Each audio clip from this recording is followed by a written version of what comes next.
자, 이제 2022년도 노무사 시험 2교시 노동법에 대한 이제 기출문제 해강을 하도록 하겠습니다. 자, 2교시 해강도 주로 이제 최신 판례 중심으로 이제 문제를 냈습니다. 조금 이제 독특한 것 중에 하나는 사실은 다 중요한 문제이긴 했습니다. 중요한 문제긴 했는데 이게 이제 형사 문제가 이제 많이 이제 들어왔죠. 그러니까 이제 우리 기출 문제 자체가 형사적인 문제에 대한 기출을 지금까지 많이 꺼려했습니다. 꺼려했는데 올해부터는 이제 형사적인 문제도 기출을 했어요. 그래서 따라서 앞으로도 형사적인 문제를 이제 너무 무시하지 마시고 상세히 보셔야 될 필요가 있습니다. 여기 이제 사례 연습에 거의 사례를 뭐 그대로 실어놨는데 뭐 그대로 나온 형태입니다. 그러니까 이게 이번 문제의 특징은 또 뭐 상상력을 발휘하지는 않으셨어요. 교수님께서 이걸 아주 지나치게 꼬는, 약간 꼬은 게 있긴 한데 그래도 아주 지나치게 이걸 꼬아가지고 문제 낸 게 아니고 그냥 판례에 나와 있는 사실관계를 거의 복부 비슷하게 붙여가지고 약간 뭐 이름만 바꾸는 그런 식의 문제가 나와서 말씀드린 대로 여러분들이 판례를 많이 알고 계시면 문제 푸는 시간이 상당히 줄어들 겁니다. 왜냐하면 이 판례를 모르시면요, 문제를 이제 이걸 해석하는데 시간이 많이 걸려요. 근데 판례를 많이 알고 계시면 보는 순간에 이 판례가 이 판례구나 알 수가 있는 거죠. 이번 올해 문제는 뭐 그런 식의 판례가 주로 나왔다 이해를 하시면 되겠습니다. 자, 이 첫 번째 문제도 상당히 중요한 문제였죠. 이런 형태의 문제였습니다. 이미 많은 분들이 공부를 하셨을 그런 판례이긴 해요. 여기가 이제 도급업체가 있고, 자, 여기가 이제 A 공사가 있는 거죠. 그 다음에 이제 그 B 회사가 있습니다. 뭐 C 회사는 일단 좀 이따 보고요. A 회사인 경우에 또 A 회사가 이제 수급이 되어 있는 거죠. 요 둘 사이에 이제 청소 용기가 체결한 겁니다. 그러니까 여기가 원청, 여기가 하청이 되는 구조가 되는 거죠. 그래서 이제 이 수급인이 A 회사에 청소 업무를 하고 있는 그런 구조가 만들어졌어요. 이제 갑과을이 있습니다. 이 갑과을은 이 B 회사의 근로자인데요, 노조 간부가 되어 있습니다. 그런데 이제 이 B 회사 노동조합이 B 회사하고의 어떤 교섭이 결렬되었습니다. 그래서 정당한 절차를 거쳐가지고 조정 거쳐가지고 그 다음에 찬반투표 거쳐가지고 파업에 돌입했어요. 임금에 관한 문제. 자, 지금 뭘 보여주고 있는 걸까요? 자, B회사 노조의 파업은 정당하다를 보여주고 있는 겁니다. 자, B회사 노조의 파업이 정당하기 위해서는 주체, 목적, 시기 절차, 수단 방법이 정당해야 돼요. 그게 다 정당한 겁니다. 주체가 노조가 된 것이고, 목적이 임금이죠. 그 다음에 시기 절차는요, 뭐, 교섭이 안 된 다음에, 그 다음에 방법은 차만투표 조정을 거친 겁니다. 그 다음에 이제 네 번째로 이제 직장을 점거하는 구조로 했어요. 자, 그런데 이제 이 직장 점거를 어떻게 했냐면은, 이 근로자들이 A 회사에, A 공사의 본관과 역건물 사이에 인도에 모여가지고 이제 파업을 한 겁니다. 직장 점거를 하고 계신 거죠. 그래서 구호를 외치고 노동가를 지창하고서 확장기를 이용해서 1시간 동안 집회를 했어요. 1시간 동안. 그러니까 2022년도 2월 25일자에 이제 한번 그렇게 집회 장소로 신고를 해서 이걸 하고 있고, 1시간 집회를 했고요. 그 다음에 여전히 이제 교섭을 하자, 좀 제대로 하자 요구하고 있습니다. 자, 그런 상황이 벌어진 거고요. 자, 그 다음에 이제 다시 한번 7월 1일자에 1시간 20분 동안 요걸 개최한 겁니다. 그러니까 요건 뭘 보여주는 하면 이 B 회사의 어떤 그 장소를 점거해서 이런 식의 행동을 한 것이 아주 장기간 동안 한 게 아니고 일시적으로 간헐적으로 한 것이 거기 때문에 B 회사에게 주는 타격이 A 회사에 주는 타격이 크지 않다. 이걸 이제 보여주고 있는 거죠. 자, 그리고 여전히 이제 하고 있는데 이제 나가라 그런 거죠. 이 공사가. 이제 당신이 나가주세요. 이렇게 퇴거를 요구한 겁니다. 퇴거를 요구했더니 노동조합이 퇴거하지 않은 거예요. 근데 이 과정에서 약간 이제 자유로운 통행이 되는 그런 공간을 이제 점거를 했기 때문에 뭐 크게 뭐 통행에 문제가 없었고요. 시설물의 파괴라든지 폭력행위가 발생하지도 않았습니다. 그리고 A 공사 직원들의 업무에 지장이 초래되지도 않은 거죠. 자, 이제, 그리고 A공사가 노조활동에 대해서 상당히 용인을 해왔습니다. 노조활동에 대해서 노동자 사무실도 제공을 해왔고요. 요런 상황이었어요. 요런 상황. 자, 그런 상황에서 이제 문제가 된 겁니다. 자, 밑에 판례의 문제는 잠깐 생략하고요. 요 상황에서 물음 첫 번째가 뭔가 하면은, 자, 퇴거 요구에 불응했어요. A공사가 퇴거를 하라 그랬는데, B노조의 조합원들이 퇴거 요구에 불응한 겁니다. 형사적으로 이게 위법하다. 주장하고 있습니다. 과연 A공사의 주장이 정당한지에 대해서 논해보세요. 이런 내용인 거죠. 자, 이거는 이제 어떤 내용을 얘기하는가 하면 이 내용을 얘기하고 있는 겁니다. 보통 저희들이 쟁의 행위가 정당하면요,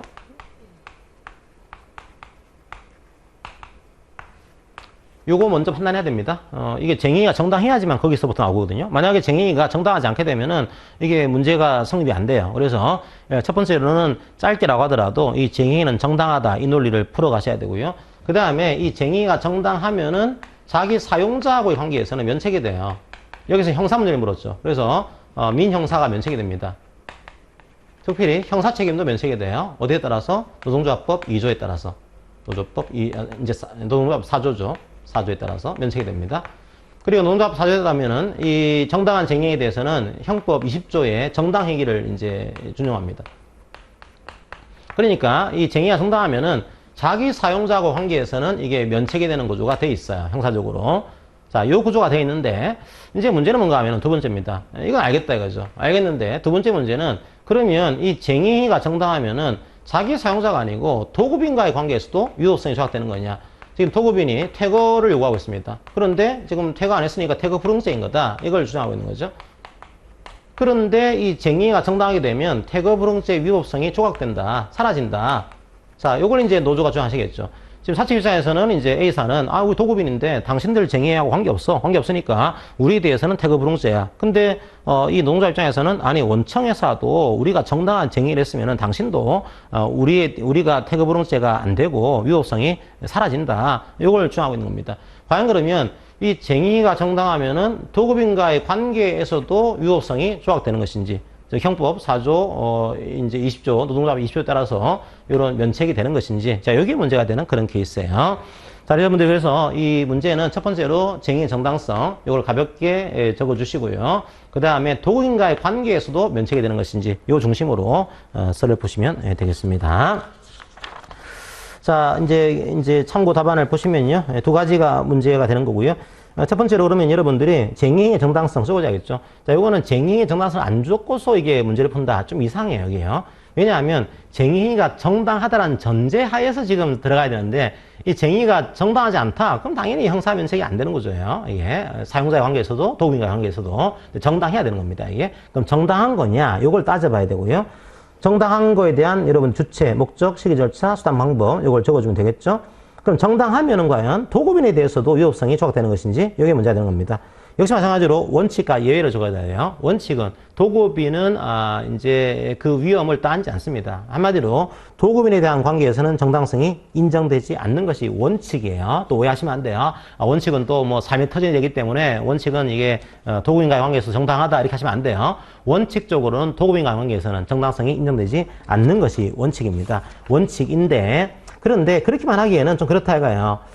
이게 보니까 양가로 이번에 예외적으로 이게 보니까 함께 일하고 있는 공간 아니냐. 즉 수급인이 일하고 있는 삶의 터전. 그 다음에 쟁의행위의 수단이 파업 같은 건데 이건 도급인 사업장에 살 수밖에 없지 않냐 이게. 지금 하청업체가 저 멀리 떨어져 있는데 어떻게 하청업체까지 가서 이 파업을 할 수 있냐. 힘들다. 예, 결과적으로 이제 원청업체의 사업장에서 파업을 할 수밖에 없다. 이런 사정이 있는 거죠. 그러다 보니까 일정 부분의 법익이 침해되더라도 사회통념상 용인을 해야 되는, 아무리 이제 원청에서라고 하더라도 사회통념상 이걸 용인을 해야 되는 그런 경우가 발생할 수 있다는 거예요. 자, 원칙은 정당성이 인정되지 않는 거지만 원청회사의 관계에서는, 하지만 원청회사가 사회통념상 용인을 해야 되는 그 정도의 경우가 발생할 수가 있다. 이걸 얘기하고 있는 겁니다. 그럼 이제 그 정도로 용인을 해야 되는 경우인지 아닌지를 판단을 해야 돼요. 자, 판단의 그런 조건들을 쭉 적어놨습니다. 자, 쟁의의 목적과 경위, 쟁의의 방식, 기간과 행위 태양, 해당 사업장에서 수행되는 업무의 성격과 사업장의 규모, 그 다음에 참여하는 근로자의 수, 쟁의를 행한 장소, 시설의 규모 특성과 종류의 이용 관계, 이제 도급인의 어떤 업무 수행이 제한되는 정도, 노동자 활동 관행, 이런 것들을 종합 고려하는 겁니다.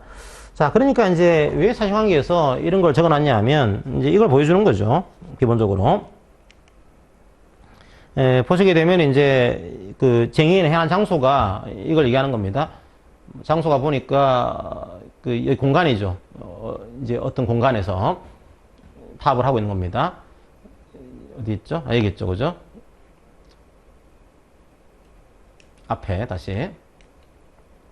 여기 있죠. 본사의 본관과 옆 건물 사이 이 장소. 장소를 보니까 그렇게 뭐 이게 이제 용인을 해야 되는 그 정도의 장소인 거네. 만약에 이제 A 공사에 뭐 주된 회의실에 와가지고 이렇게 하셨다. 그러면 이제 문제가 될 건데, 그냥 자유롭게 통행하고 있는 그런 공간을 이제 점유한 것은 좀 용인을 해야 되는 거 아니냐. 이걸 보여주고 있는 거예요. 그 다음에 또 뭘 얘기하고 있는가 하면, 이걸 했다라고 해서, 아예 표현을 그렇게 쓰고 있죠. 이 집회 때문에 실질적으로 지장이 초래된 게 아닌 거예요. 업무상으로 지장이 초래가 안 되고 있는 거니까 사회통념상 용인을 해야 되는 그 정도의 파업 아니냐, 이걸 이제 보여주고 있는 겁니다.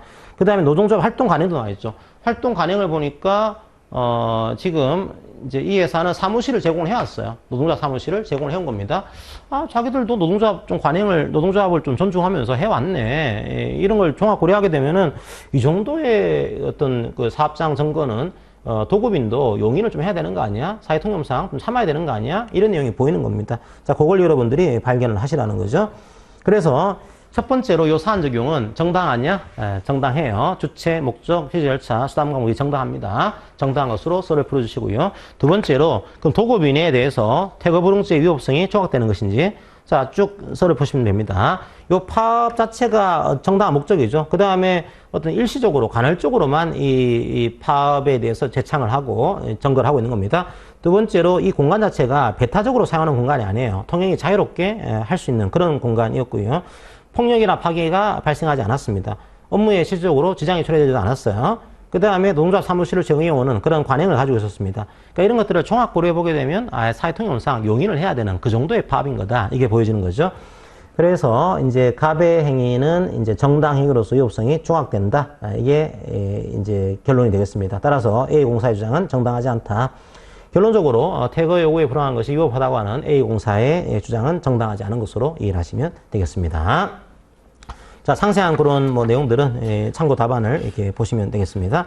자, 그 다음에 약간 이제 두 번째 문제는 조금 특이한 게, 그러니까 사실은 나왔던 문제입니다. 이 판례와 연결되는 똑같은 판례긴 한데, 좀 C회사를 등장을 시켜가지고, 요 C회사에 대한 좀 함정을 파놓은, 혹은 약간 뭐 헷갈리게 해놓은 그런 케이스가 나옵니다.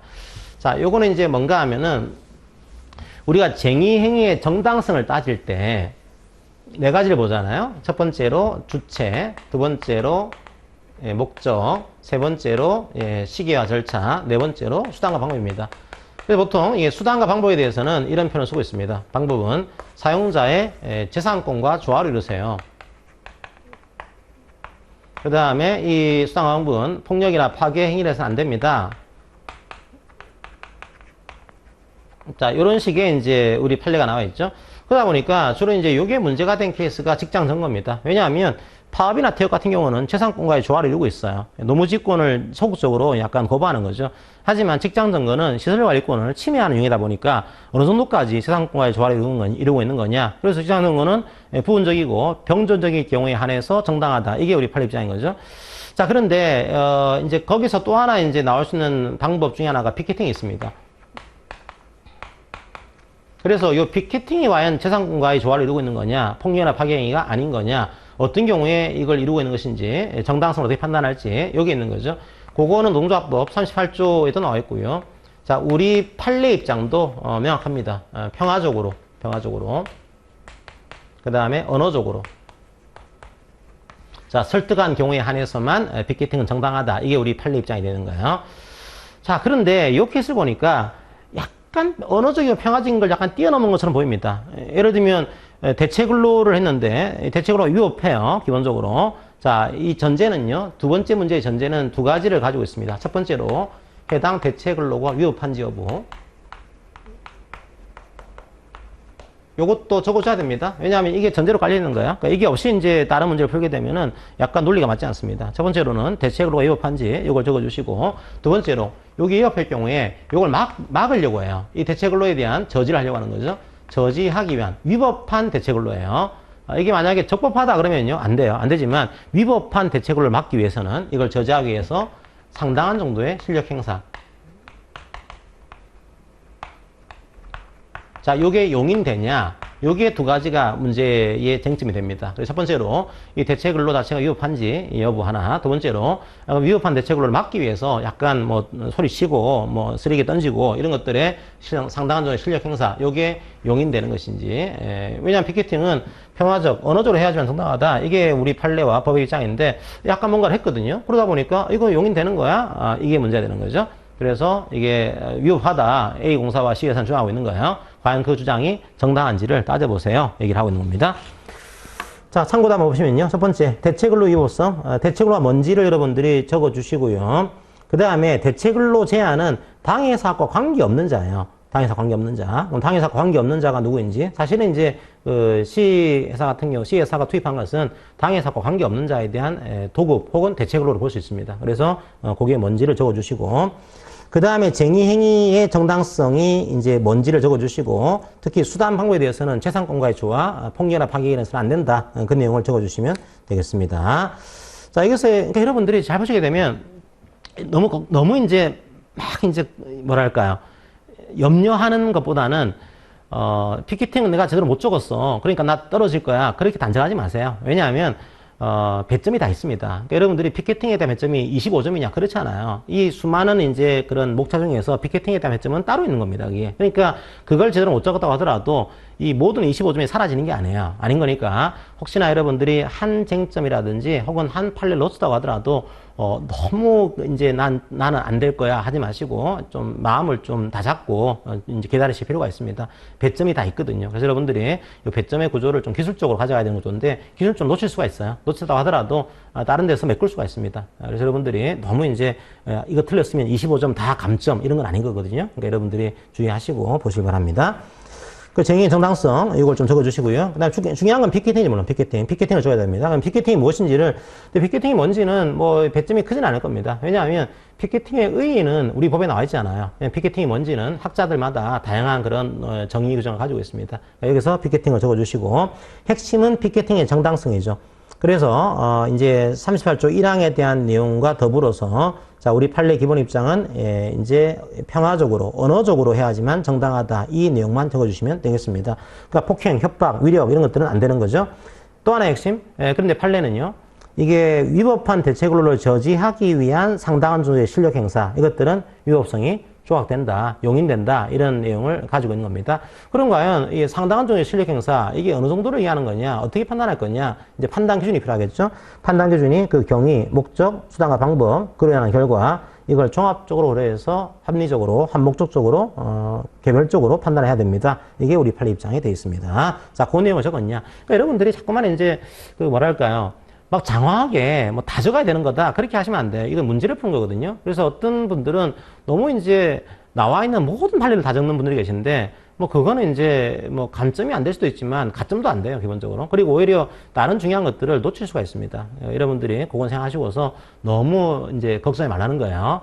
막 장황하게 적은 분들, 내가 장황하게 적었는데 이 판례를 못 적었네? 그 판례 필요 없는 판례일 수도 많아요. 그러니까 필요 없는 판례는 안 적더라도 관계없단 말이에요. 근데 그런 것들을 굳이 이제 마음 졸이면서 할 필요는 없고 약간 여유를 가지고서 좀 채점자의 그런 채점을 기다릴 필요가 있습니다.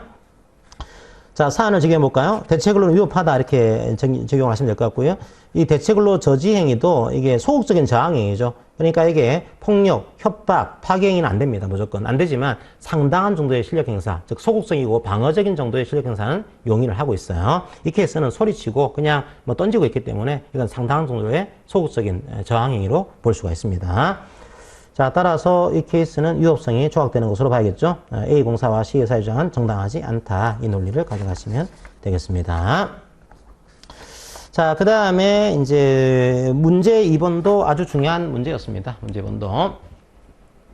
이것도 뭐 이제 사례집 보시면 나와 있지만은 뭐 거의 나와 있던 사례를 뭐 거의 뺏겨 쓴 듯한, 그러니까 원래 있던 판례의 사실관계를요 그냥 뭐 완전히 복붙한 이런 내용으로 이해를 하시면 되겠습니다. 제가 상당히 중요한 판례들 이렇게 말씀드렸습니다. 자, 이게 왜 중요한 판례인가 하면은 이건 조합활동에 대한 정당성의 문제예요. 요거는 이제 따로 문제를 꼬진 않았죠. 이 조합활동 정당하면 이제 과연 이 해고가 정당하냐 뭐 이렇게 묻는 경우가 많은데 그걸 묻지 않고 아예 처음부터 그냥 정당한 조합활동인지를 따져보세요. 이걸 묻고 있는 겁니다. 여러분들이 알고 계신 대로 정당한 조합활동은 4가지 요건을 가지고 있어요. 자, 주체가 정당해야 되고요. 그 다음에 이게 목적이 정당해야 되고요. 그 그 다음에 세 번째로 시기가 정당해야 되고요. 네 번째로 수단과 방법이 정당해야 됩니다. 요거 알고 계신 거 다 여러분들이 썰을 보시면 돼요. 자, 그런데 이 케이스 핵심은 사실은 주체가 핵심일 수도 있는데 주체는 아주 큰 배점은 아닙니다. 이게 왜냐하면 산별노조다 보니까 산별노조는 주체가 돼요. 이게 뭐 최근에 이 법을 추가해서 종사 근로자가 아닌 사람도 이제 조합 활동할 수 있다. 이 조항이 있으니까 뭐 이렇게 중요한 거 아니냐 보시는데 사실은 그 법조항이 없더라도 산별노조 활동은요 원래 정당한 겁니다. 주체가 정당해요. 노조니까요 이게. 그러니까 요거는 뭐 적어주면 좋겠지만 아주 배점은 크지는 않은 구조일 겁니다. 가장 중요한 논점은요. 요걸 적어준 다음에 다섯 번째 여기와 여기에 녹일 수도 있고요. 따로 만들 수도 있어요. 요게 핵심이에요, 요게 핵심. 그러니까 요걸 여러분들이 제대로 적어줬냐, 요게 핵심이 되는 구조입니다. 자, 요게 이제 어떤 구조인가 하면은, 이게 시기에 대한 문제는 사용자의 노무지권의 충돌을 가져옵니다. 왜냐하면 이 시기가, 근무 시간 중에 한 거예요. 근무 시간 외에 하게 되면 노무지권과의 충돌이 발생하지 않습니다. 하지만 근무 시간 중에 하면은 노무지권과의 충돌이 발생하거든요. 그럼 근무 시간 중에 할 수가 없는 거냐? 아니요, 할 수 있어요. 이게 취업규칙이라든지 단체배약에 근무 시간 중에도 노조활동 할 수 있다 그러면요, 할 수 있는 겁니다. 그래서 이 사실관계가요, 약간 아쉬운 것 중에 하나가, 우리 취업규칙이나 단체배약에 근무 시간 중에 조합활동 할 수 있는 거냐? 요 조항이 있는지 없는지를 적어주는 게 좋은데, 그게 안 나와 있어요. 1차적으로는 좀 아쉬운 그런 사실관계입니다. 어쨌든 간에 근무 시간 중에 한 거예요.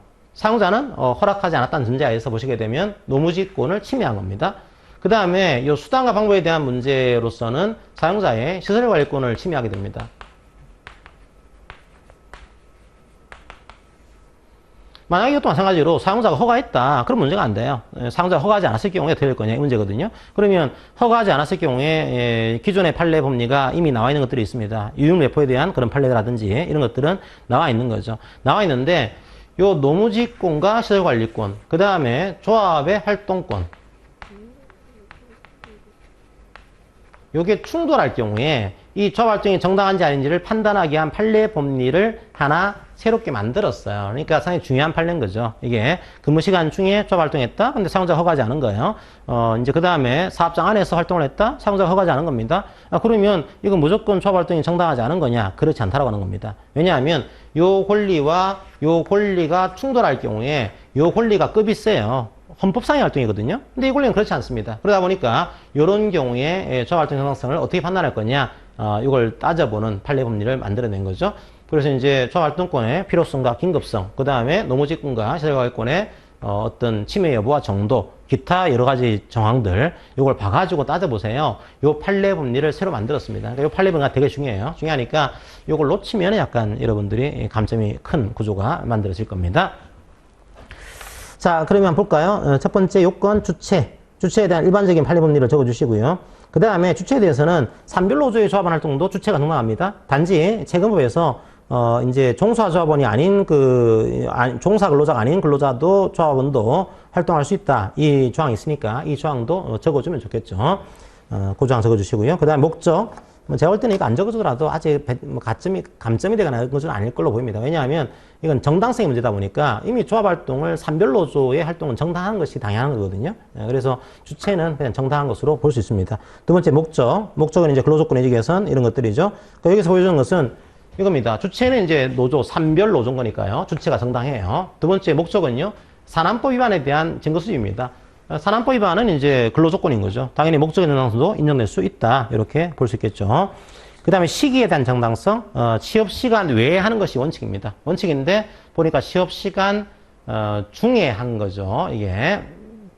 그래서, 그 공장에 어떤 곳 들어가서 이제 살펴봤는데 시간이 이렇게 돼 있었고요. 그 다음에 수당 방법은요. 시설관리권의 바탕을 둔 합리적인 규율이나 제약에 따라야 됩니다. 따라야 되는데 역시 마찬가지로 이제 허가 안 받고 이제 들어가신 거죠. 자, 그 경우에 5번 시기, 수단, 방법의 정당성이 판단할 경우에 이게 충돌했네? 그럼 어떻게 정당성을 판단할까? 이 문제에 대해서 따져보는 겁니다. 첫 번째, 조합활동의 필요성과 긴급성. 두 번째, 조합활동으로 행해진 개별 행위의 경위와 구체적인 태양. 세 번째, 사용자의 노무지권, 시설관리권 등의 침해 여부와 정도. 네 번째, 그 밖에 여러 가지 근로관계의 사정을 고려해서 충돌되는 가치를 비교 형량하는 겁니다. 비교해서 보니까 노무지권이 너무 심하게 침해됐네? 그럼 정당하지 않을 수 있어요. 하지만 노무지권이 침해되지 않았다? 혹은 침해됐다고 하더라도 이 정도가 크지 않다. 이런 경우에는 조합활동권이 훨씬 더 센 권리거든요. 그 경우에는 정당한 조합활동으로 볼 수가 있다. 이렇게 여러분들이 이해하시면 되겠습니다. 자, 사안 적용할 때도 네 가지로 적어주시면 돼요. 주체 정당하다, 목적 산안법 위반 근로조건이죠. 정당하다. 세 번째 시기도단은요. 이게 따져보는 겁니다. 이제 이게 필요했냐 이거죠. 조합활동이 필요하고 긴급했냐. 자, 기본적으로 산안법이라고는 중요한 이제 근로조건입니다. 이걸 볼 필요성과 긴급성은 인정이 될 수 있습니다. 단지 노무지휘권은요, 침해가 일부 됐지만요, 30분 정도에 그쳐요. 이게 정도가 크지 않은 겁니다. 그 다음에 지적관리권 역시 마찬가지로 눈으로 봤습니다. 그냥. 그러니까 침해가 안 됐거나 혹은 되었다고 하더라도 침해 정도가 크지 않은 겁니다. 요 두 개를 비교하게 되면 산안법이라고는 굉장히 중요한 안전 문제는 아주 필요한데 예의의 침해 여부나 정도는 약한 겁니다. 비교 형량해 보니까 요거는 조합활동권이 정당하다 이렇게 결론을 만들 수 있겠죠. 자, 그렇게 여러분들이 제가 그 사례를 포섭을 했으니까 그 내용들을 적어가시면 되겠습니다. 결론적으로 산별노조 간부인 병의 조합활동은 정당하다라고 결론 내리시면 되겠습니다. 그래서 아주 제가 큰 틀에서 좀 이제 이 해강을 해드렸고요. 좀 상세하게 알고 싶으신 분들은 이제 참고 답안을 참조하셔가지고 보시면 되겠습니다. 그리고 옆에 제가 제가 생각하는 문제 배점을 적어놨어요. 점수 배점을요. 근데 이거는 참조만 하십시오. 왜냐하면 이제 채점할 때 여기에 대한 채점표가 나올 건데 그거는 이제 어떤 분이 채점하는가에 따라서 채점에 대한 그 배점표가 좀 다를 수 있습니다. 그것들은 이제 조금 차이가 나는 거니까 그거는 참조만 하시고요. 두 번째 문제는 말씀드린 대로 요 모든 이제 그 쟁점과 조항과 판례 내용들이 각각의 배점이 조금씩 들어가다 보니까 여러분들이 한 가지를 놓쳤다고 하더라도 이거 놓쳤으니까 무조건 떨어지는 거야 이렇게 단정하지 마시고 다른 시험 과목이라든지 혹은 노동법에서도 다른 것들을 잘 쓰셨으면은 또 메꿀 수가 있습니다. 그러니까 여러분들이 너무 염려하지 마시고 좀 기다리는 자세도 필요할 것으로 생각이 듭니다. 어쨌든 참 수고하셨습니다. 원래 시험이라는 것이 항상 이제 준비하는 과정도 고달프고 끝나고 나서는 불안하고 절망스러울 건데 모르죠. 다 똑같은 상황이에요. 모든 사람이 똑같은 상황이니까. 마치고 나서 어떤 분들은 나 이제 수석할 것 같아. 이런 분들이 계시거든요. 그런 분들은, 오히려 잘 모르시는 분들이에요. 오히려 배운 사람들일수록, 겸손해집니다. 내가 이것도 몰랐네? 하는 분들이 사실은 실력이 있는 분들이에요. 여러분들도 너무 조급해하지 마시고 한번 기다려 보시기를 바랍니다. 자, 수고하셨고요. 어쨌든 여러분들 너무나 고생 많이 하셨습니다. 해강은 이것으로 마치도록 하겠습니다. 고맙습니다.